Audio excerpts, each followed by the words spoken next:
Creo que aún quedan unos minutos para decir buenos días. Ya pronto estaremos entrando en las horas de la tarde. Pues en esta mañana, gracias a Dios por lo que ha hecho posible para que cada uno de nosotros pueda estar en este lugar. Yo creo que el Señor ya nos ha bendecido. Nos bendijo a través de la presentación del hermano Reyes, también a través de la presentación del pastor enamorado. Estoy seguro que en la tarde el Señor ha preparado más manjares espirituales. Ahora, no olvide, el cristiano no tan solo debe comer, tiene que hacer ejercicio. Este mensaje no es tan solo para nosotros. Hay un mundo que perece sin Cristo y necesitan conocer lo mismo que usted y yo escuchamos en estos lugares. Si usted no hace ejercicio, come y come, ¿qué pasa? Se pone gordo. Eso no es saludable, ¿verdad? Por lo tanto, hay que hacer ejercicio. Tenemos que venir a este lugar. Es como el aposento alto. Aquí venimos y somos llenos del Espíritu y de la palabra. Pero tenemos que descender y ahora compartir con otros las bendiciones que el Señor nos ha dejado ricamente. Creo que ya el pastor enamorado habló de la importancia de la reverencia y que podamos durante todas las programaciones mantener ese espíritu. No olvide, hoy día nos encontramos en el día antitípico del día de expiación, ¿sí o no? Y ese día el pueblo se congregaba alrededor del tabernáculo. Póngase a pensar, 2 millones de personas. Y podían escuchar las campanas del sumo sacerdote cuando entraba al lugar santo. ¿Había reverencia? Para que 2 millones de personas escucharan el movimiento de las campanas en el lugar santo. Y podían saber ellos que el sumo sacerdote estaba vivo, estaba intercediendo por ellos delante de Dios. Tenemos que tener y mostrar la misma reverencia cuando venimos a este lugar. No olvidemos, tenemos un sumo sacerdote hoy día, también, en el lugar santísimo. Ahora tenemos que escuchar cuando Él se mueve y poder prestar atención a sus palabras, pues es su plan. Pues en esta mañana el Señor nos permitió levantarnos y nos dio vida. Y aunque no hay agua, eso no es problema, ¿verdad que no? Así que no olvide, Jesús estaba colgado en la cruz y no tenía agua. Pidió agua, ¿sí o no? ¿Qué le dieron? ¿Se quejó? ¿Se lamentó? No. Tenía sed. Pidió un vasito de agua nada más. No una ducha de agua, no para la regadera. Un vasito de agua, ¿me pueden pasar un vasito de agua? Y no hubo agua para Jesús. Pero allí fue nuestro Redentor. Entendamos eso, iglesia.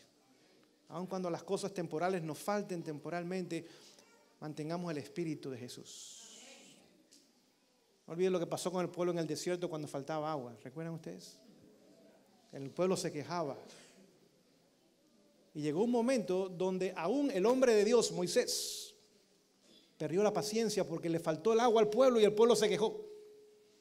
Así que no nos quejemos para que el pastor Pérez no pierda la paciencia. Eso le costó no entrar a la tierra prometida, ¿sí o no? El plan de Dios es que aquel hombre entrase a la tierra prometida y después lo iba a llevar al cielo. Pero no pudo entrar a la tierra prometida por un pecado. Ese pecado estuvo basado en la falta ¿de qué? De agua, que lo llevó a la provocación, entonces a la impaciencia. Así que cada año el Señor que nos trae a este lugar permite cosas para ayudarnos a crecer espiritualmente. Y podamos nosotros, no importa las escaseces que podamos tener, darle gracias a Dios porque tenemos a Jesús. Y si lo tenemos a Él, pues lo tenemos todo. Pues en esta mañana vamos a continuar estudiando la palabra. Vamos a abrirla en el libro de Malaquías. Es el último libro del Antiguo Testamento. La palabra Malaquías significa mensajero. Malaquías capítulo 4. Malaquías capítulo 4.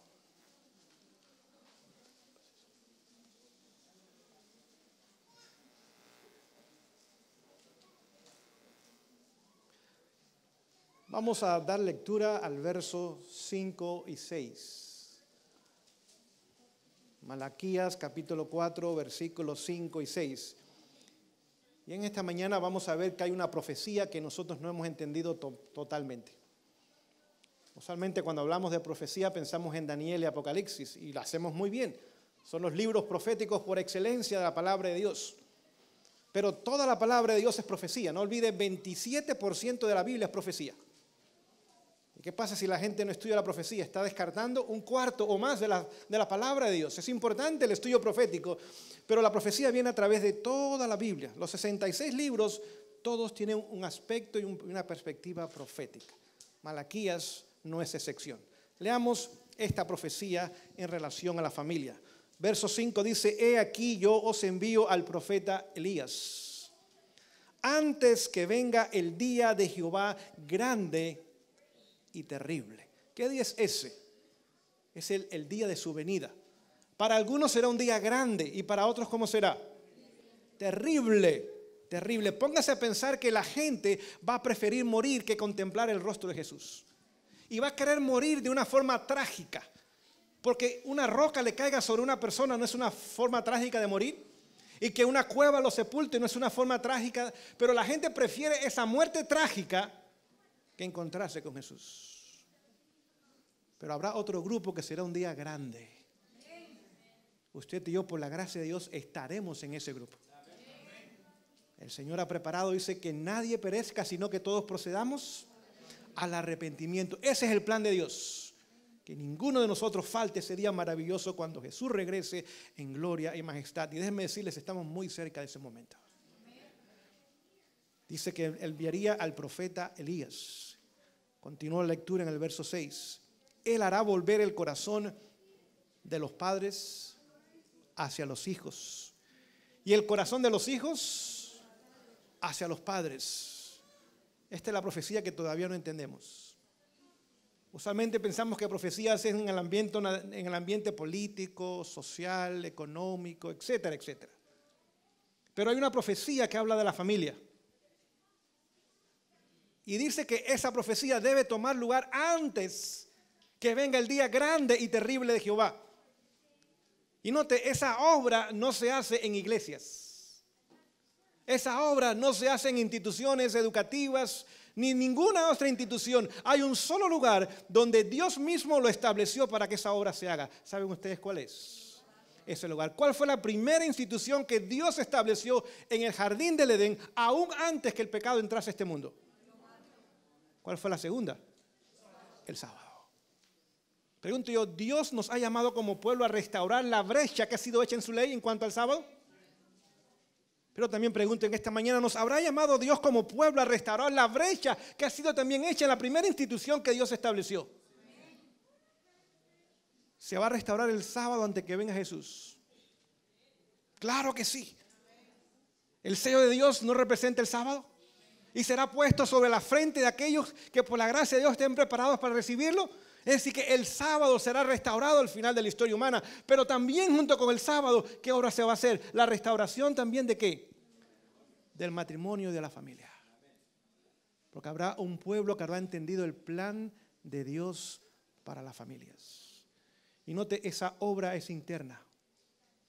Esa obra tan solo la puede hacer el Espíritu Santo porque habla de corazón. ¿Quién puede orar en el corazón? Tan solo Dios. Esa obra es de adentro hacia afuera. No es de afuera hacia adentro. Esa obra no es de ceremonias, ni es de rito, ni es de liturgia. Es una obra que el Espíritu Santo quiere, puede y sabe hacer si nosotros nos unimos con Él en la lluvia temprana cada día, cada mañana, pidiendo que Él nos colme y que haga su obra completamente en nuestros corazones.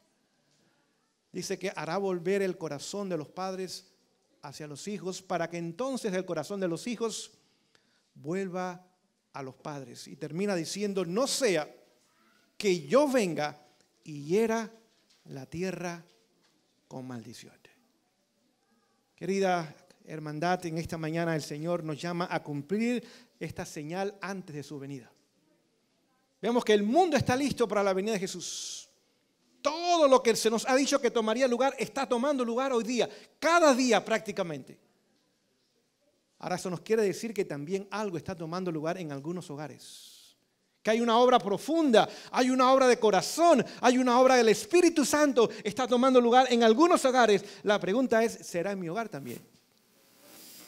¿O será que pasará el ángel y mi hogar ahora no recibirá esa bendición? Vemos que la obra comienza no con los hijos, la obra comienza con los padres.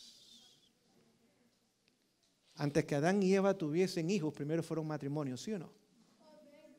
Es decir, que la primera institución es el matrimonio y después ahora Dios nos da la bendición de tener hijos. Y Él desea que esos padres, ahora con un compromiso con Él en primer lugar y un compromiso con sus hijos en segundo lugar, hagan esta obra de preparar a una generación para encontrarse con Jesús. ¿Saben ustedes que la primera institución que Satanás atacó no fue el sábado? Fue la familia. Pregunto yo, ¿atacó el hogar de Adán y Eva? ¿A quién culpó a Adán de su pecado?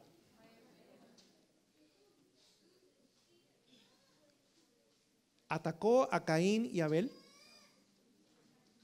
Es más, el hermano mayor causa la muerte del hermano menor. Los padres perdieron 2 hijos ese día, uno a la muerte y otro al destierro.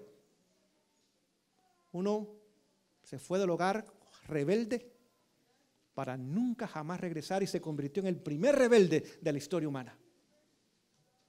Un joven que fue criado en un hogar cristiano, un joven que iba a la iglesia, un joven que hacía sacrificios, un joven que podía ver 2 querubines a la entrada del jardín del Edén y podía hablar con ellos.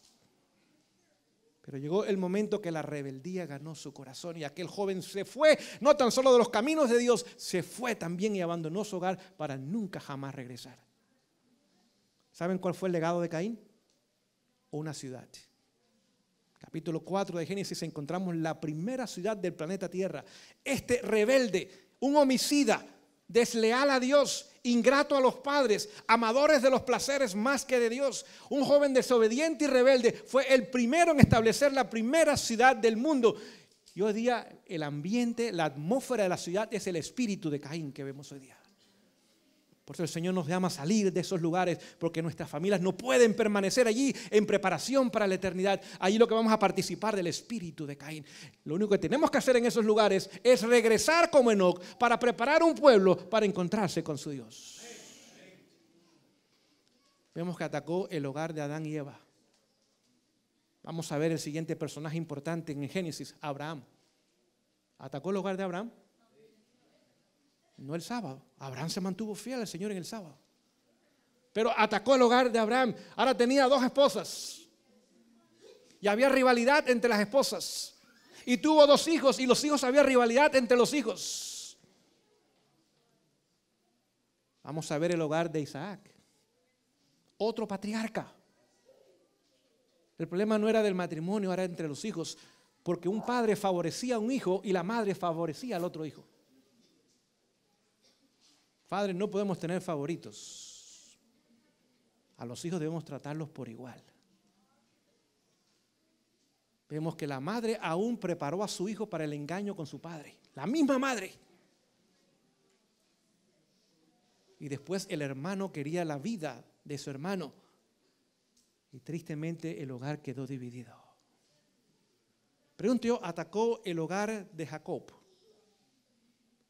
4 mujeres. Ahora, con una es suficiente, hombres, ¿verdad?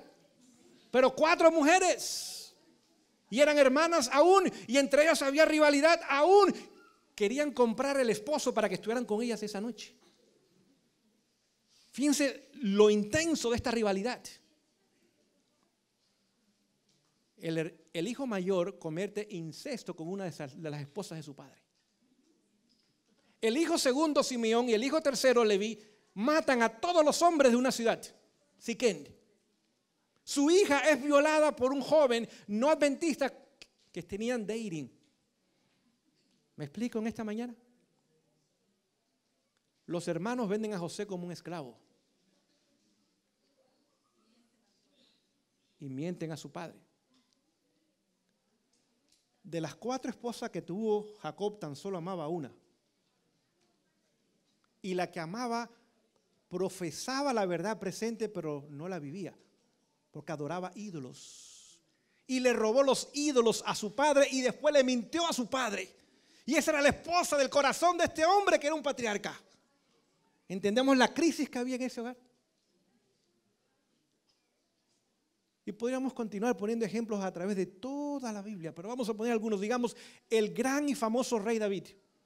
Gran rey, gran general del ejército, el hombre que conquistó todas las naciones de sus días. ¿Cómo estaba su hogar? En crisis.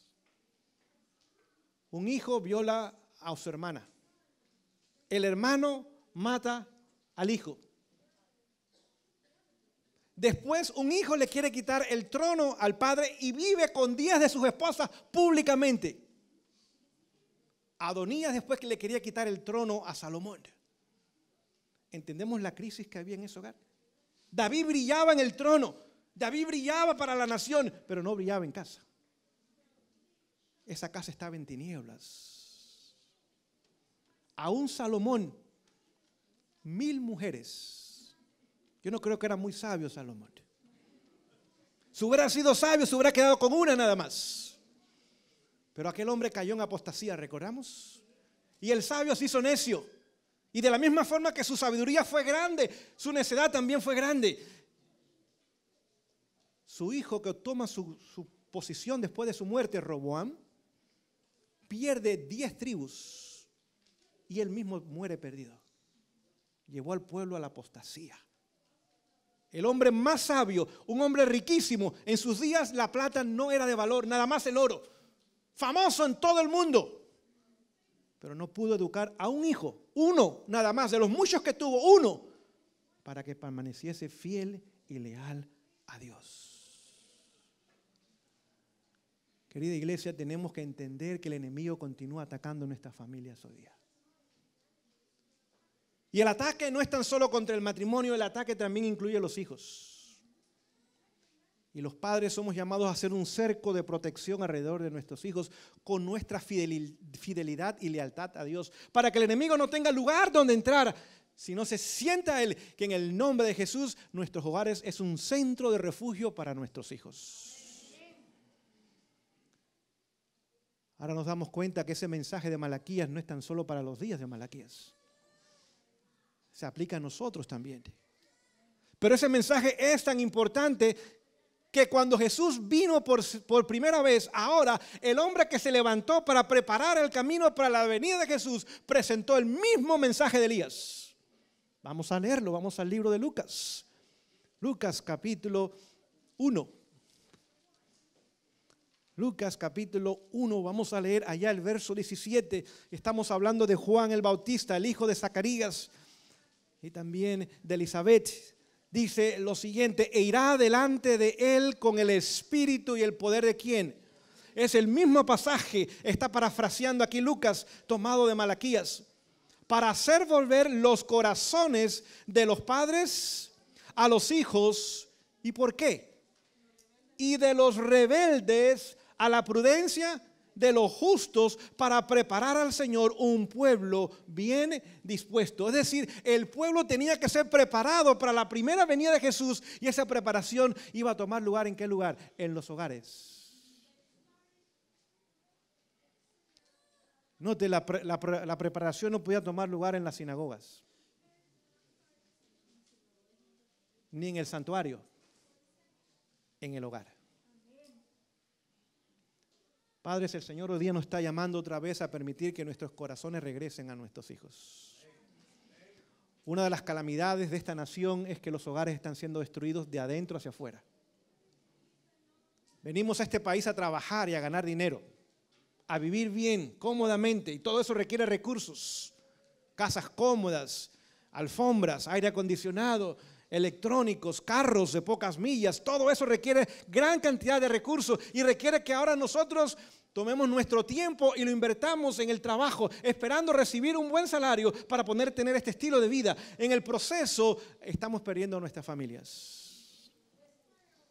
Es cierto, tenemos más dinero para los frijoles, pero es todo lo más que tenemos. Estamos perdiendo a nuestros hijos. Póngase a pensar que Jesús vino a este mundo y Jesús tuvo que ser educado en casa. Dice que si hubiera ido a las escuelas de los fariseos, lo hubiera dañado para su misión. Es decir, Jesús fue educado ¿dónde? En casa, por una madre. Esta mujer no tenía títulos, no sabía inglés tampoco. Esta mujer no tenía nada de lo que el mundo llama importante. Pero el ángel Gabriel dice, tú vas a ser bendita entre las mujeres, porque de ti vendrá aquel que será el Salvador y el Redentor del mundo. Jesús nació en un hogar de un padre carpintero. Trabajaba duro con sus manos y vivió 33 años y medio en este mundo. ¿Saben cuántos años dedicó a la obra del ministerio familiar? 30 años. Casi el 90% de su vida lo dedicó al ministerio de la familia. Eso no lo entendemos nosotros. Nosotros usualmente hablamos del ministerio público de Jesús, ¿sí o no? De los milagros, de las parábolas, de su vida, pero fuera de hogar. Pero el Padre Celestial, cuando envió a su Hijo a este mundo, lo puso 30 años no en una iglesia, no en un ministerio, no en ninguna institución, lo puso en una casa. Voy a dejar que eso pueda entrar a sus mentes y comience a ser digerido. El éxito del ministerio público de Jesús estuvo basado en el éxito de su hogar. Pregunto yo, ¿María estará en el reino de los cielos? Los hermanos de Jesús estarán en el reino de los cielos. Durante la vida de Jesús en su hogar le hicieron la vida miserable a Jesús, nos dice la inspiración. Y sus hermanos se burlaban, se reían, no lo entendían, lo tenían como un tonto, como que no sabía. Pero el testimonio y el ministerio de Jesús en aquel hogar trajo a aquellos hermanos rebeldes y a aquellos padres que no discernían completamente la misión de Jesús a un entendimiento de la salvación en Cristo Jesús. 30 años en casa y se nos dice que estaba haciendo tanto la obra en casa como la que hizo fuera de casa. Hoy día nuestro celo misionero a veces nos lleva a enfatizar la obra fuera de casa. Hay que dar estudios bíblicos, hay que bautizar gentes, hay que hacer una campaña y debemos hacerlo. Sí, tenemos una obra externa que hacer, iglesia, pero nuestra primera obra no es fuera, es adentro. Y en nuestra mente, que continuamente es llevada a los eventos finales, lo cual está bien. Pensamos que nuestra preparación es decirle al mundo entero lo que usted y yo conocemos, lo cual es correcto. Pero esa obra no comienza con los que están afuera. Esa obra comienza con los que están dentro. ¿Saben lo que nos dice la división norteamericana? Estamos perdiendo el 72% de nuestros jóvenes en esta división. Es decir, de cada 4 jóvenes, estamos perdiendo 3. Es un éxodo masivo, no de jóvenes, vamos a ponerlos al nivel personal, nuestros hijos. Porque es fácil hablar de otros, pero vamos a ponernos nosotros en primer lugar. Estamos perdiendo nuestros propios hijos.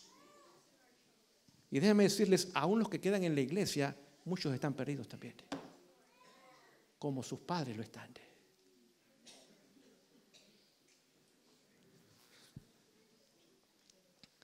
El Señor nos llama a seguir el orden evangélico. Dios en primer lugar. Nuestras familias y entonces la obra de Dios en tercer lugar. ¿Saben que cuando nos preparamos en casa nos estamos preparando para trabajar fuera de casa con éxito? Digamos, si usted estudia la fe de Jesús, y pongo la fe de Jesús como un ejemplo porque es lo que todos conocemos, son 20 lecciones, bum, bum, bum. Y al terminar cada lección la persona afirma, es decir, está de acuerdo con la enseñanza que le impartimos. Y al final de las 20 lecciones, ¿cuál es la pregunta que enseguida le vamos a hacer a la persona? ¿Te gustaría bautizarte?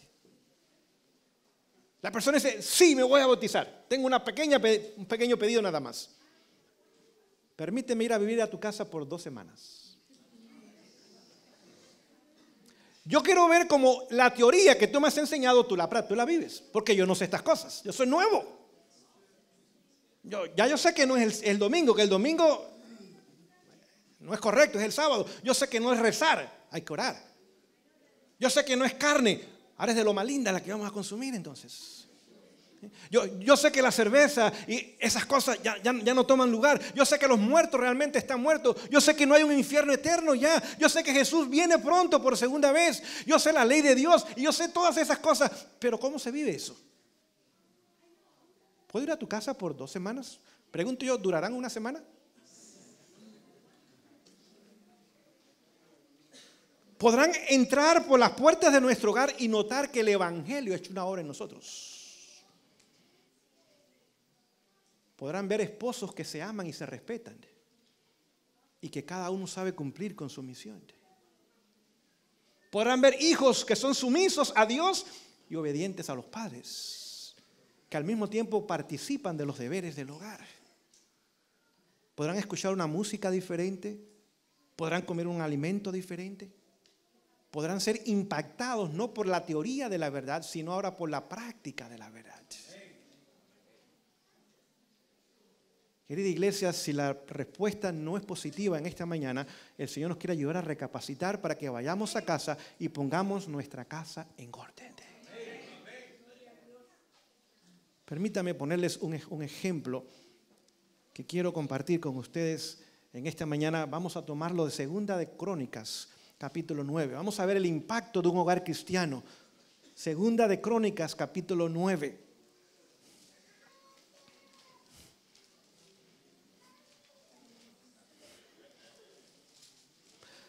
Vamos a comenzar a leer en el verso 1. Segunda de Crónicas 9:1 dice lo siguiente, oyendo la reina de Saba. Pregunto yo, ¿esta mujer era cristiana o pagana? Pagana. Vivía 900 millas de Jerusalén.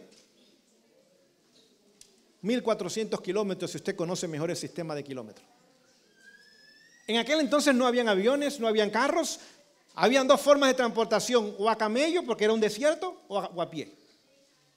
Y aquella mujer pagana escuchó allá en Etiopía, donde ella era, Saba, algo. Vamos a ver qué escuchó.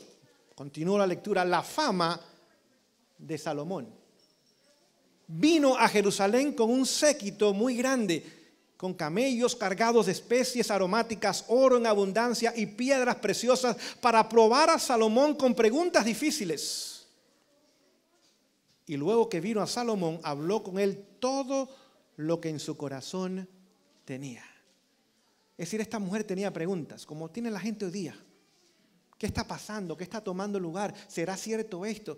Explícame esto. Aquella mujer venía con un corazón cargado y ahora pudo venir a aquel lugar y aquel hombre ahora le pudo contestar ¿cuántas de sus preguntas? Todas sus preguntas. En esta mañana usted y yo tenemos la solución a los problemas de este mundo. Y no la tenemos porque la tengamos aquí, sino porque está en la palabra de Dios. No es nuestra sabiduría, es la sabiduría de Dios. Es decir, usted y yo en esta mañana podríamos ir a hablar con el presidente Trump y decirle cómo arreglar el sistema médico de esta nación. ¿Sí o no? Ahora dudo que nos preste atención. Podríamos ir a hablar con él cómo reparar el sistema educativo de esta nación. ¿Sí o no? Ahora dudo que nos preste atención. Y podemos ponerle a él todo el panorama que usted y yo conocemos de cómo dirigir la nación, cómo dirigir instituciones, cómo traer la prosperidad otra vez a la nación. Dudo que nos escuche. ¿Saben por qué? Porque esos principios vendrían de la palabra de Dios y él no entiende estas cosas porque no es un hombre todavía que conoce al Señor. Tenemos que orar por él, por su conversión. Póngase a pensar el impacto que traería la conversión de ese hombre al evangelio de Cristo Jesús. Esta mujer llegó a Salomón y Salomón le contestó todas sus preguntas. Pero ahí no quedó. Verso 2. Pero Salomón le respondió todas sus preguntas y nada hubo que Salomón no le contestase. Verso 3. Y viendo la reina de Saba la sabiduría de Salomón y la casa que había, ¿qué cosa? Edificado. Note, la reina de Saba llega a Jerusalén en el momento cumbre de la vida de Salomón. En el momento de oro de la vida de Salomón. Cuando todo iba bien. Y ahora aquella mujer no tan solo habla con este hombre, sino que ¿a dónde fue? Acabamos de leer, fue a su casa, fue a su casa. Vamos a ver qué sucede cuando llegó a la casa de Salomón. Verso 4. Y las viandas, ¿de dónde? De su mesa. Cuando esta mujer fue a comer y vio la mesa, ¿qué vio? Vio granos, frutas, verduras, hortalizas. No vio cadáveres. No sé si me explico en esta mañana. No vio esas bebidas prietas que venden por ahí. No sé si ustedes las conocen. Así se llaman. Ok, así. No, yo las compro de vez en cuando, pero es para quitarle el sarro del baño. No piense que usted me ve con una botella de esas para tomar. No, es para limpiar el sarro. Y las herramientas también son muy buenas. Y las baterías. Así que vemos que cuando llegó, vio las viandas. Esta gente sabe comer. Esta gente sabe combinar los alimentos. Esta gente son diferentes. Esta gente no están en McDonald's ni están en Kentucky Fried Chicken. Esta gente sabe comer. Y cuando vio y llegó a la mesa y le pusieron las ensaladas y los frijoles y las tortillas hechas a mano y todas esas cosas, Salomón dijo, óigame, que esta señora dijo, esta gente son diferentes. Note, no vio cosas de origen animal, vio viandas. No habían productos refinados, ni procesados, ni llenos de químicos. Viandas. ¿Y qué más sucedió? Vamos a seguir. Las habitaciones de sus oficiales. Ahora, esta señora entró a las habitaciones y vio las habitaciones ordenadas. Las camas estaban tendidas y no a las 12 del día. ¿Me explico? Cuando ese hombre entró, las camas estaban tendidas. Cuando aquel hombre, esta dama, mejor dicho, esta reina, abrió los cajones o las gavetas, las cosas no le brincaron y le sacaron los ojos. Las cosas estaban bien puestas y ordenadas. Cuando esa mujer entró al baño, había orden en ese baño. Aún el trono estaba listo y limpio. ¿Me explico en esta mañana, iglesia? Aquella mujer fue a las habitaciones, vio la ropa colgada, vio los calcetines doblados, la ropa interior bien puesta, los zapatos en su lugar. Y aquella mujer dijo, un momento, esta gente no tan solo sabe comer, esta gente sabe vivir. Pregunto yo, ¿el evangelio es práctico? Hace meses se había estado pidiéndole al Señor, Señor, ¿qué comparto con un pueblo que conoce todo? Es decir, mis temas no pueden ser de carácter informativo, porque ustedes conocen todo. Tienen que ser de carácter práctico. Porque es ahí donde usted y yo estamos cojeando. No sé si me explico con esa declaración. Si el examen fuera teórico para el reino de los cielos, aquí tenemos pura sa. El problema es que no es teórico, es práctico. En el cielo no van a haber choques porque no hay seguros. Tenemos que aprender a manejar esta vida bajo la unción del Espíritu Santo de tal forma que no choque. Y si otros chocan conmigo, ellos chocan conmigo, yo no choco con ellos. Yo estoy ahí para continuar amándolos y tratando de rescatarlos en la gracia de Cristo Jesús. Pero aquella mujer no tan solo fue a las habitaciones, vamos a ver qué más sucedió. Las habitaciones de los oficiales, el estado de sus criados y los vestidos de ellos.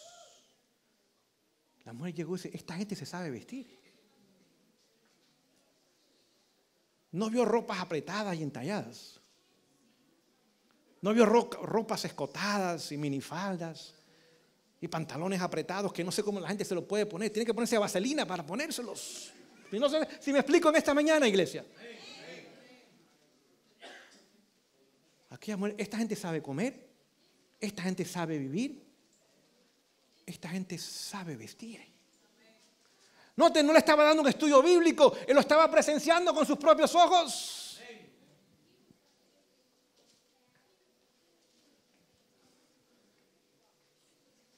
Aquella señora se dio cuenta por lo que había visto que la primera ley del cielo, ¿cuál es? ¿Cuál es la primera ley de nuestros hogares? ¿Podemos ir en este momento a su hogar y ver esa primera ley aplicada? Ve a los barrios hispanos en este país. Ni los hispanos quieren vivir ahí. ¿Sí o no? ¿Saben por qué? Desordenados y sucios. Exactamente. Y llenos de delincuencia. Y también de drogas y de inmoralidad. Porque una cosa lleva a la otra. Si la primera ley del cielo es el orden, ¿cuál debe ser la primera ley de nuestra vida y de nuestros hogares? El orden. Pero a medida, para que usted pueda ver el contraste, a medida que el mundo viene más en control del enemigo que estamos viendo en el mundo. Caos, desorden. A medida que el Espíritu Santo se va retirando de las naciones y de los corazones duros que estamos viendo en todos los países del mundo. Caos, problemas, divisiones, guerras, conflictos. Porque la primera ley del cielo no se está implementando en esos lugares. Queridas familias hispanas, tenemos que poner nuestros hogares en orden y limpios. Porque es la primera ley del cielo. ¿Recuerdan cuando Jesús resucitó? Cuando María entró, y después entró Juan, y después entró Pedro. ¿Qué vieron en el lugar donde Jesús había estado sepultado? ¿Cómo estaban los lienzos? Y puestos en su lugar. Dijeron, aquí estuvo Jesús. Pregunto yo, ¿aquellos lienzos los podía haber quitado Jesús y dejarlo en el piso? Estaban sucios. Él no se los puso, alguien se los puso, él había muerto. Y puede salir de aquel lugar con estos lienzos, tirarlos por ahí. No. Eso es un momento. Antes de salir, este lugar tiene que estar ordenado. Y cuando aquellas mujeres llegaron, y cuando llegaron los apóstoles y vieron aquel lugar, aún los lienzos sucios, ordenados y puestos en su lugar, dijeron, aquí estuvo Jesús. Nuestros vecinos tienen que ver lo mismo. Nuestros parientes tienen que ver lo mismo. Tienen que ir a nuestros hogares en un momento. Este hogar está siendo transformado por la gracia de Dios. Familias hispanas, tenemos que entender estas cosas.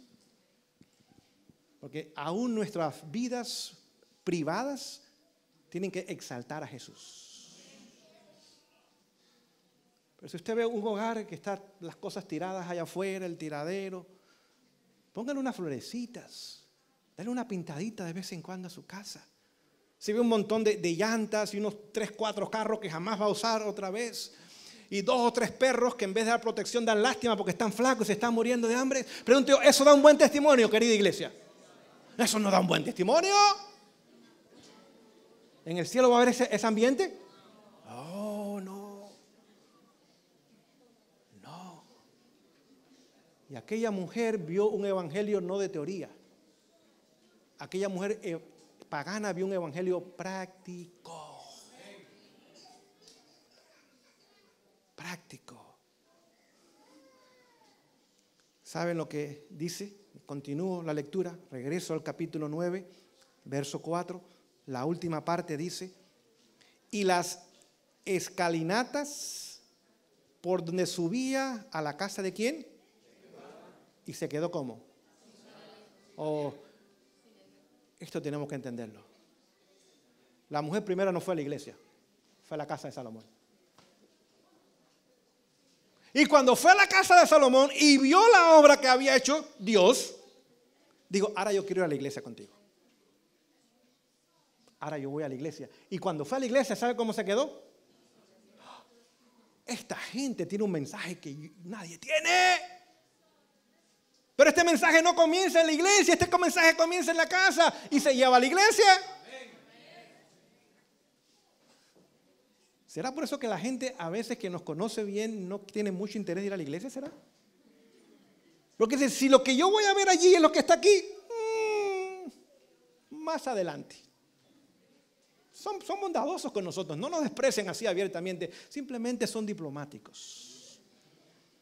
Dice, cambiar de iglesia, eso no salva a nadie, porque ninguna iglesia salva a nadie. ¿Verdad que no? La salvación no está en instituciones ni en edificios, está en Cristo Jesús. Amén. Nada más en Él. Y entonces aquella mujer fue a la iglesia y ahora escuchó la palabra y dijo, este es un pueblo especial. Este es el remanente. Estos son los que guardan los mandamientos de Dios y tienen el testimonio de Jesucristo. ¿Y qué sucedió? Continuemos la lectura. Y dijo al rey, verdad es lo que había oído en mi tierra acerca de tus cosas. ¿Y de qué cosa? Pero note el verso 6. Pero yo no creía las palabras de ¿quiénes? Un momento. Le acaba de decir que es verdad y ahora dice que no. Dice, yo escuché cosas maravillosas, pero yo estaba dudando, Salomón. Hasta que vine aquí. Escuche. Hasta que he venido y mis ojos, ¿qué han hecho? Y he aquí que ni aún la mitad de la grandeza de tu sabiduría me había sido dicha. Porque tú superas la fama que yo había oído. ¿Qué testimonio, iglesia? ¿Qué testimonio es ese? ¿Saben qué pasó 1000 años más tarde? Todavía en Etiopía había gente que creía la verdad. ¿No vino un eunuco de Etiopía a Jerusalén? ¿Y lo encontró allí Felipe? ¿Por qué vino a Jerusalén? Porque ya conocía la verdad allá. Y lo mismo que hizo la reina Saba vino a hacer este hombre. Pero note, hubo una diferencia. Se regresaba nada más con la teoría. Y aún Dios tuvo que enviar a un hombre y decirle, mira, acércate a su carro y dile, ¿entiendes lo que lee? Porque tenía las escrituras y no la estaba entendiendo. Porque fue a Jerusalén y no vio lo mismo que vio Saba.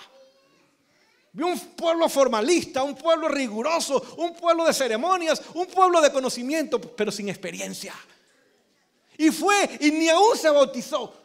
Y regresaba todavía con dudas. ¿Y qué pasa? ¿Y será esto cierto? Y Dios en su misericordia envía a Felipe. Y Felipe le dice, ¿entiendes lo que lee? Y dice, no, si nadie me lo explica no voy a entender. Es decir, que aún fue a la sinagoga y al santuario y no le explicaron nada. Estaban haciendo chistes, cuentos y ilustraciones nada más. Y ahora Felipe le explica las escrituras. Estaba leyendo Isaías 53. ¿Saben de qué habla Isaías 53? De Jesús. ¿Y saben qué dijo el hombre antes que Felipe le preguntara? ¿Qué impide que yo sea bautizado? Sí, Felipe no tuvo que hacer el llamado. El hombre estaba listo. Necesitaba nada más que alguien lo uniese la teoría con la práctica de la verdad.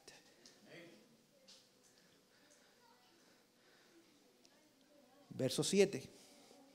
Bienaventurados tus hombres y dichosos estos siervos tuyos que están siempre delante de ti y oyen tu sabiduría. ¿Bendito quién? Óigame, de los labios de una mujer pagana que salió, alabanza a quién. Bendito sea Jehová tu Dios, el cual se ha agradado de ti para ponerte sobre su trono como rey para Jehová tu Dios, por cuanto tu Dios amó a Israel para afirmarlo perpetuamente. Por eso te ha puesto por rey sobre ellos para que hagas juicio y justicia. Es decir, aquella mujer reconoció la superioridad de la nación de Israel y que Dios había puesto a este hombre como rey sobre esta nación. Padres, en esta mañana usted y yo somos los reyes de nuestros hogares. Y nadie dijo amén a esto. Bueno, ¿quieren ser siervos en su hogar? Pues adelante. Sean siervos. El Señor nos ha puesto como reyes en nuestros hogares.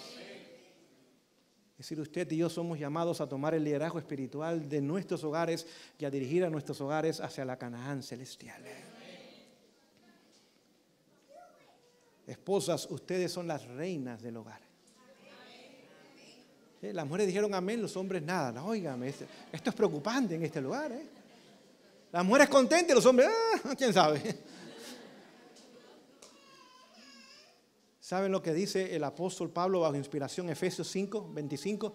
Dice, maridos, amad a vuestras vecinas. ¿No?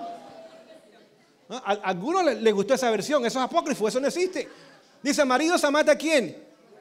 A vuestras mujeres. Como Cristo amó a su iglesia y se entregó para presentarla de Él sin mancha ni arruga. Es decir, esposos, yo soy uno de ellos, su trabajo y el mío es trabajar en la salvación de nuestras esposas. Y déjenme decirles, algunas de ellas son difíciles. Algunas de ellas son como hojas de nopal, tienen espinas por todos lados. ¿Sí o no? Eso sí sencillo. Yo quería saber nada más. Pregunto, ¿cuál es su función y mi función? Que Dios me use a mí para tomar una mujer que quizás viene de un hogar donde no hubo amor, no hubo cariño, simplemente trabajó y cuidó hermanitos y cambió pañales, hizo comida, su papá nunca jugó con ella, nunca la cargó, nunca la besó, nunca dijo nada bonito, atractivo, su mamá trabaja y trabaja. Y ahora esa mujer un día llega a nuestras vidas y nosotros nos casamos con ella, pero pensemos, esa mujer no es perfecta, esa mujer viene dañada, esa mujer viene deformada. Esa mujer viene buscando amor porque nunca lo ha tenido. Y su misión y mi misión como esposo es permitir que el amor de Dios llegue a mi vida y ese amor en caudales llegue hasta mi esposa. ¿Qué sucede cuando le sacan canas a la esposa? Arrugas y patas de gallinas le van a salir también. ¿Sí o no? ¿Qué sucede cuando gane sus kilos o libras extras? Si eres esposa, yo estoy aquí y te voy a continuar amando. Amando. ¿Saben quién está viendo todo eso? Los hijos. ¿Saben qué están haciendo ellos? Viendo un evangelio práctico. No es de iglesia, no es de conquistadores y de pathfinders, no es de retiros, no es de sentarse y escuchar buenos temas. Están cada día observando a un hombre que la gracia de Dios lo está transformando para que una mujer deformada, la gracia de Dios la transforme a ella también. Sí, nuestros hijos tienen que tener un doctorado en saber tratar el sexo opuesto cuando salgan de nuestros hogares. Y ahora la esposa, ¿cuál es el mandato bíblico? También en Efesios 5. Dice, esposas, estad sujetas a vuestros maridos como al Señor. ¿Cómo a quién? Como al Señor. Es decir, que ese hombre cristiano que está en la lucha, aun cuando tenga sus caídas, aun cuando tenga sus momentos débiles, usted sabrá someterse a ese hombre en Cristo Jesús. No para concupiscencias, no para aberraciones, no para que su individualidad sea destruida. No, eso no es lo que dice el texto bíblico. Sino como al Señor. Es decir, damas, ustedes también son parte del plan de Dios en la salvación de su esposo. Ese esposo también viene como una piedra tosca, ruda, deformada, pesada. Usted tiene que tomar ahora la lija y comenzar a lijar a ese hombre. Ahora, no comience con una lija muy áspera. Comiencen con una 800 por ahí, delgadita todavía. No comience con la número 20. Comience con una y comience usted a trabajar. Señor, ayúdame a trabajar a favor de la salvación de mi esposo. Este hombre rudo, este hombre que no es cortés, que no es amable, este hombre que simplemente vive para él y las cosas de él. Ayúdame para que yo pueda, por tu gracia, llegar al corazón de mi esposo y traer obra de salvación en él también. Ahora los hijos están observando todo eso. Están viendo que el evangelio es poder de Dios para salvación. No es simplemente cambio de teorías teológicas en la mente. No es simplemente nuevas enseñanzas. No. Nueva vida. Si estamos en Cristo somos nuevas.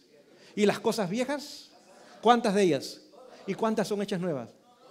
¿Creemos ese versículo? Entonces vivamos el versículo. Porque la palabra es para vivirla. Y ahora comenzamos a ver que la obra de Dios comienza a ser hecha en nuestras vidas. Queridas familias, ¿reconocemos el tiempo y la historia que estamos viviendo? ¿Está siendo atacada la familia hoy día como nunca antes? ¿Qué piensan ustedes?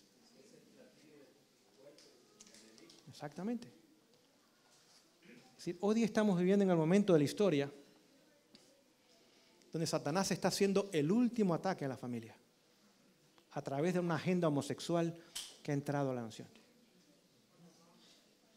Pero entró a México también, no piensen que los mexicanos están exentos. Y ha entrado al mundo entero. Es decir, que la familia está tan destruida hoy día que Satanás ha logrado engañar a la mayoría de la gente del mundo pensando que lo que Dios llama abominable es aceptable. ¿Entendemos eso, iglesia, o no? Y ese último ataque contra la familia, y déjenme decirles, no va a detenerse ahí. Pronto se va a legalizar la poligamia. Y poligamia múltiple, es decir, una persona se puede casar con varias personas de diferentes sexos. La pedofilia se va a legalizar, posiblemente. Y toda aberración sexual se va a ver aún en público. No piense que tan solo van a ver esas marchas homosexuales.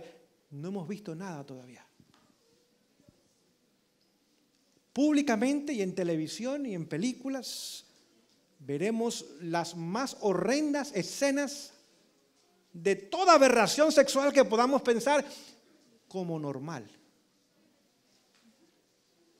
Porque Satanás está haciendo los últimos ataques contra la primera institución, que es la familia. ¿Saben ustedes qué es lo que nos va a indicar aún que estamos más cerca de la venida de Jesús? Este movimiento. ¿Qué pasó cuando este movimiento tocó a la puerta de Lot, allá en Sodoma? ¿No era Lot el único adventista y su familia que había en aquella ciudad? Cuando este movimiento tocó a la puerta del remanente del pueblo de Dios allí en Sodoma, Dios dijo, hasta aquí, no más, hasta aquí. Y déjenme decirles, ese movimiento está tocando a nuestra puerta. Tristemente, muchas de nuestras instituciones lo han aceptado. Hay clubes de homosexuales en universidades. Hay aún maestros que son transvestis en nuestros centros educativos. Ese movimiento no tan solo ha tocado, la puerta se le ha abierto. Y está entrando. Es decir, esta es una señal obvia de que estamos muy cerca de la ley dominical. Porque la ley dominical es el último intento de Satanás contra la ley de Dios. Y si está atacando a la primera institución porque la tiene destruida, ya se está preparando para atacar la segunda institución pensando que la va a poder destruir. Ahora, ¿podemos permanecer fieles durante ese periodo de la ley dominical si hemos dejado que Satanás destruya nuestra primera institución? No. La restauración del sábado será hecha en aquellas familias que fueron restauradas por la gracia de Dios. Y ahora el pueblo de Dios podrá terminar dando el fuerte pregón. Y la gente van a poder ver, no es tan solo escuchar, ver lo que el Evangelio de Dios hace para salvación. Que el Señor nos ayude ya en esta tarde a regresar a nuestros hogares de este campamento después de haber escuchado cosas muy hermosas. Y si ustedes notan, lo que usted ha escuchado es de origen divino. Es simplemente la palabra de Dios y el espíritu de profecía. No es psicología, no es sociología, no es nada de eso. Es simplemente un así dice Jehová. Y que podamos regresar a nuestros hogares y decir, Señor, por tu gracia, yo y mi casa serviremos a Jehová. Si los demás quieren servir a los cananeos, a los fereceos, a los moabitas, hay libertad religiosa. pero yo y mi casa hemos decidido servir a Jehová. Señor les bendiga en esta tarde.